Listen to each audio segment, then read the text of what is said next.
Welcome everyone at the reason. Today we will see the portion of reading and writing section. There you will have this quantitative part of it, command of evidence kind of questions. So in this one which we will see is questions. There you can see bar graph. Okay, it will include bar graph, line graph, and table, the data in the form of table, and it will represent some information. What you will have is the topic which is kind of unfamiliar, but it is a part of mathematics section. And in reading writing, this is one kind of topic which is different from others. And context is on information will be provided. Whatever the relative information is there will be provided to you. And to complete a sentence by effectively using data from the graph or the table. Okay. And suppose this kind of an example, you can see it here. If you can look at in this question, it says that the share of the world's population living in cities has increased dramatically since 1970, but this change has not been uniform. That you can see somewhere it is increasing in all the data. And France and Japan, this France and Japan, two countries having earlier also the population residing in urban cities. For example, we were already heavily urbanized. Okay, in 1970 with 70% or more than of the population living in cities. The main contributors to the world urbanization since 1970 have been countries like Algeria, okay, and whose population went from where?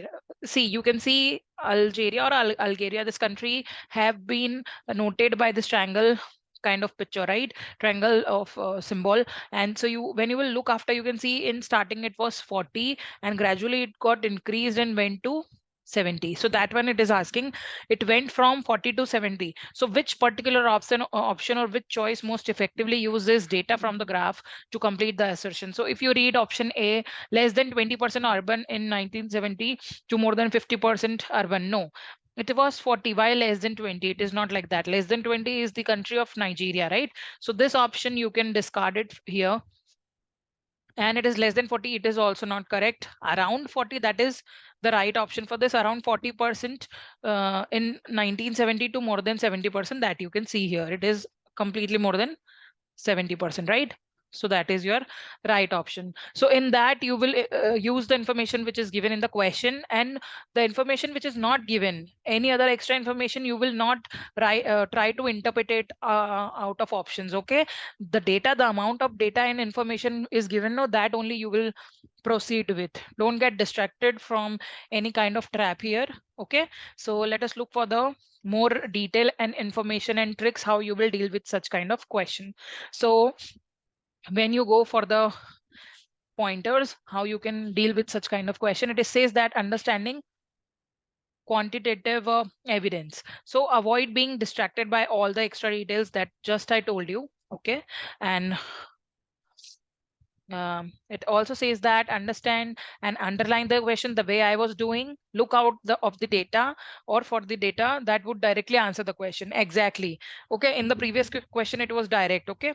So similarly, you have to connect two informations properly. Now, read the context carefully. Information on the graph or table to be provided in the context. Okay. You have to understand the context by looking at the information. Now, context will also outline the argument and that our quantitative evidence must support. All these type of data visualization are covered in maths and science, mostly in maths. Yeah, double check to look in the right place and the right data means look for the diagram properly, the bar graph, the data representation or the table if it is given. In evaluating the choices, look out for false statements and true statements. Okay, now let us look what next tricks or tips you have here. You have true or false. What true or false means? False statements misread or misrepresenting data, that is false statements. True statements is what accurately represent the data, but they fail to provide direct evidence for the argument being made. So it is crucial to decide if true statements support the argument made in the paragraph. So you have to closely look for the information which is direct. Okay, don't interpret things on your mind And here it is, step one, skim the graph. Read the title, the labels, the unit, everything you have to keep in mind in a temporary memory kind of, and relate it to the given information. The key to have a good idea of what the graph contains. So now step two, that read the paragraph. The text should be the main focus. It will tell what data to look for, what data to look for. Summarize the argument being made in your own words, and then test that summary against each of the choices. Precisely if I say no, just connect the information in the option which is direct. Don't go for the trap answers or distraction. Okay, in the given question details, underline every specific information and go for it. Okay, if you need, look for it twice. Okay, now step three, validate the choices. Do validate it. The way I've just told that it is exactly 40. You have seen in the graph also in the previous question, and it was around 40, not less than 40 or more than 40, right? Now read the choices and check them against the information in the graph. Are the choices true or false? If they are false, eliminate the false choices. If they are true, proceed to step four. Step four is what? Find the best evidence. Take the summary of the argument and test it against each remaining choices. Only one choice will provide direct support for that argument. Select this choice with confidence. Okay, now let's see if we have question here. Yeah, so the question is here. It says that in the United States, uh, firms often, just a second, I'll highlight it. So in the United States, firms often seek incentives from municipal governments to expand to those municipalities. A team of political scientists hypothesized that municipalities are much more likely to respond to firms and offer incentives if expansion can be announced in time to benefit local elected officials that then if they can't.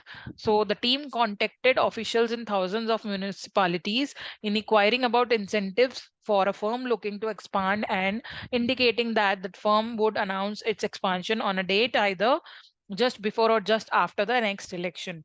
So here you can see the diagram. These are no responses with the company or the particular organization or the firms have not responded to inquiry this much firms and offered incentive. Okay, so this is the data, and this is what the number of municipalities, how many municipalities have not responded, like that.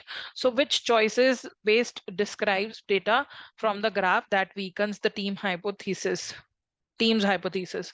So let me read it for you. Okay, so in that first is saying that a large majority of the municipalities that received an inquiry mentioning plans for an announcement before the next election didn't respond to the inquiry. So for that one, you can see that this is accurately describes some data from the graph, but it doesn't weaken the hypothesis. It doesn't include the announcement after election thing. So data for comparison. Okay, now so it can be discarded right here. This can be discarded. Now option B, it's this is I think, let me read this option first. So the proportion of municipalities that responded to the inquiry or offered incentives didn't substantially differ across the announcement timing conditions. Okay, so this is I think the best choice. The lighter bars here shows, you can see that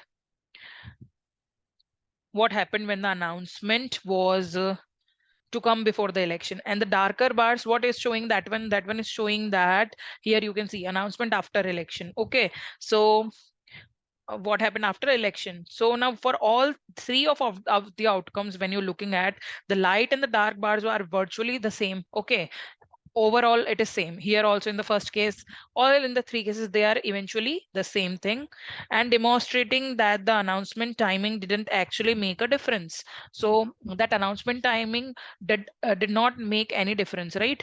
So that is the right choice. And then if we see for the option C here, just a second, the third option, when you see this, it says that only around half the municipalities that responded to inquiries mentioning plans for an announcement before the next election offered incentives. So this is accurately describes some data from the graph, but it doesn't weaken the hypothesis. Okay, so it doesn't include the announcement after election thing. So data for comparison. So this is also not the right option. And anyways, you have got the right option. So But in the verbal kind of sentence, you can look for other options. Of the municipalities that received an inquiry mentioning plans for an announcement date after the next election, more than 1200 didn't respond and only around 100 offered incentives. So this is accurately describes some data data from the graph, but it doesn't weaken the hypothesis. It doesn't include the announcement before election thing, data for comparison. So this is, you have to how you will deal with each and every option. Go for the detail, relate it to the given data, and this is how you can find your right answer. Look for the direct information. Okay, now let us look for the next question. It is giving you the data of investigate articles published in the L. Bucurec journal from 2010 to 2019. Here it is total amount of what we will see to it. Number of articles is here. So investigate journalist research and report about fraud, corruption, okay, public hazards, all of these and more. The graph shows the number of investigate articles published in the Albuquerque Journal newspaper from 2010 to 2019. So this was a year. This was all are the years. And according to the analyst, although the number of investigate articles published in the newspaper has varied significantly over the period shown. So the number overall has fallen since 2010. Now the question arises, which choice may most effectively, okay, most effectively uses data from the graph to justify the underlying claim. So what is the underlying claim? We will see to it. Okay. Now the option one is saying the newspaper published approximately, just a second, the newspaper the newspaper published approximately 1,000 investigate articles in 2010 and approximately 500 in 2019. Let us see in 2010, when 2000 is here, it was 1,000, right? And in 2019, it was approximately 500. So that the information is directly correct when you can see in the graph. So till now, as we are discussing only the first option, till now it is the right thing, okay, the direct thing. Now let us look for the next option. The smallest annual number of investigate articles published in the newspaper during the period shown is approximately 1600 in 2013. Approximately, no ways. Okay, it were somewhere between in this two bars, so it is not actually here approximately 16, but let us see. This choice misreads the graph, right? The 1600 articles published in 2013 was the largest annual number of investigative articles published during the period. So also notice that the claim focuses on an overall change, while this choice just focuses on 1 year. We can't determine an overall increase or decrease by looking at just 1 year. So this option is actually not the correct one. Now let us see the third option. This option says that the greatest annual number of investigative articles published in the newspaper during the period shown is approximately 1,000 in 2017. So in this choice, what is this choice is doing? It is misreading the graph again. The 1,000 article published in 2017 was not the largest number of published during the period, right? Also, we can notice that the claim focuses on an overall changes, while the choices just focuses on 1 year. 1 year, okay, in only 1 year here you can see that.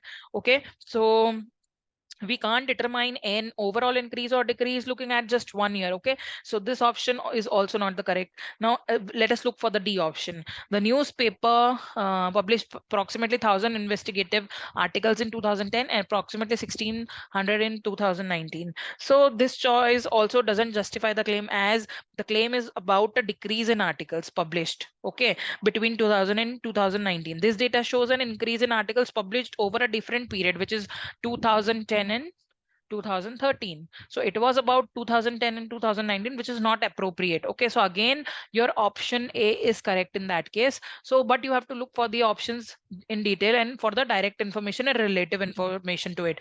In option B and C also, it is just for 1 year. So this is how you will reject this hypothesis, which is wrong, right? So let us move to the next question here. Uh, yeah, so this question has correlations between congestion ratings and features of the crowd in raters' immediate vicinity. So crowd features density and velocity before obstacles, after obstacles, and overall. So researcher Ziaolu, Jia and colleagues have monitored individuals' velocity and the surrounding crowd density as a group of study participants. Just a second. Yeah. So walked through a space. Walked through a space and navigated around an obstacle, and a participant rated how congested it seemed before the obstacle and after the obstacle. So and overall, and the researchers correlated those ratings with velocity and density. Correlations range from 1 to 1, okay, with greater distance from zero indicating greater strength. Okay, the researchers concluded that the correlation with velocity are stronger than those with density. So few of the informations which is important, you have to keep it in mind. Now we will look for each and every option, but before that, let us look at the question. It says that which choice best describes data from the table that supports the researcher's conclusion. Okay, and the conclusion was that the correlations with velocity are stronger than those with density. So that we have to keep in mind. Now the option we will read is option 1. Here it says that the correlation between congestion ratings before the obstacle and density is further from zero than the correlation between the overall congestion rating and velocity is. So this choice actually doesn't support the conclusion. It makes an apples to oranges comparison by comparing density and velocity correlations across features instead of comparing them for each feature, right? So this is somewhere is not the correct one. Now second option is the correlation between congestion ratings before the obstacle and velocity is further from zero than the correlation between congestion overall and velocity. So this choice doesn't support the conclusion actually. It doesn't include the density correlation for comparison. So this one is also wrong. Let us look for the C option. It says that for each of the three ratings, the correlation with velocity is negative, while the correlation with density is positive. So this option is not supporting the conclusion. The text is saying that the farther the correlation is from zero, the stronger it is, right? So it doesn't matter for strength whether it's negative or positive. Okay, so this one is also not relevant. Now let us look for the option D. For each of the three ratings, correlations with velocity are further from zero than the corresponding correlation with densities are.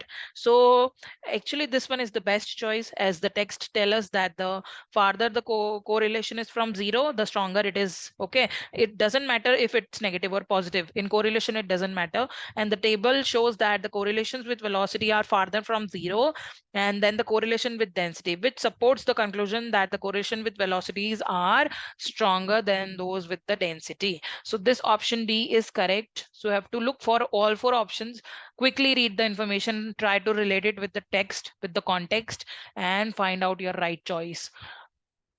Now let us look for the last question here. So its average nitrate and phosphate concentration in seawater after volcanic eruption. So nutrients are here: nitrate micromoles per liter, phosphate micromoles per liter. It's seawater in lava affected area, 5 to 45 meters below surface. The data is given, and then you have seawater in lava affected area, 75 to 120 meters below surface. And this is the another one, two details. It is after a volcanic eruption, spilled lava into North Pacific Ocean waters, a dramatic increase of diatoms, which is a kind of phytoplankton near the surface occurred. Okay, now scientists assume that the diatoms, you can say, diatoms were thriving on nutrients such as phosphate from the lava, but analysis showed that these nutrients were not present near the surface in forms of diatoms and can consume. So, however, there was an abundance of usable nitrate, a nutrient usually found in much deeper water, and almost never found in lava. So, microbial oceanographer Sonia Dahiraman and colleagues believe that as the lava plunged nearly 300 meters below the surface, it dislodged pockets of these nutrients, releasing it to float upward. And given that, okay, so which choice most effectively, again, okay, uses the data from the table to complete the statement? In four choices, which particular information is most effectively is using in the interpretation? So that we have to read one by one. So let us look for the options. We are looking for the option A here. What the option A is saying to us is, uh, yeah, at 5 to 45 meters below the surface, the average concentration of phosphate was about the same in seawater in the lava affected areas as in the seawater outside of the lava affected areas. So this choice doesn't complete the statement in a way that supports the claim. So the claim is about nitrate and not about the phosphate thing, right? Not about the phosphate thing. So this is not the right option. It is wrong choice. Now let us look for the option B. It says that for both depth ranges measured, the average concentrations of nitrate were substantially higher in the seawater. You can see, and in the lava affected area than in the seawater outside of the lava affected area. So what does it mean? This is, I think the best choice. The claim is that the lava freed the deep nitrate, allowing it to float upward. The table supports this, okay, by showing that there was more nitrate in the lava affected area. And lava affected area, where is nitrate, you can see in every information, right? And like that, this one here also in comparison, here also in comparison, you can see that. Okay, so somewhere every detail is giving it to you. And the uh, what should we say, and at various depths, okay, about 300 meters above that one. So the depth to which the lava plunged, that in unaffected seawater. So till now, I think this choice is the best, the option B. Now let us look for the option C. It says that for both ranges measured in the seawater in the lava affected area, the average concentration of nitrate were substantially higher than the average concentration of phosphate. So this choice actually does not complete the statement in a way that supports the claim. So the claim is not only about nitrate, the concentration of phosphates are relevant. Okay, so this one is also the wrong information, the wrong statement we can say. And the option D is, in the seawater outside of the lava affected area, there was a little change in the average concentration of nitrate from 75 to 125 meters below the surface, to 5 to 45 meters below the surface. So this choice doesn't complete the statement in a way that supports the claim. It doesn't say anything about the seawater inside the lava affected area. So our option B is actually the correct one. Okay, not option A even, only the option B. So you have to look for the details also in the table given, always the bar graph given. Okay, relate it in the given context. Look for every option in proper direct information relevant to that, and then you choose your right option. Okay, so I tried to help you in this quantitative thing at my level best. I hope you will understood it, how you will deal with this kind of questions. So let us meet in the next maths video. Till the time, take care and practice well for your exam. Take care. Bye bye.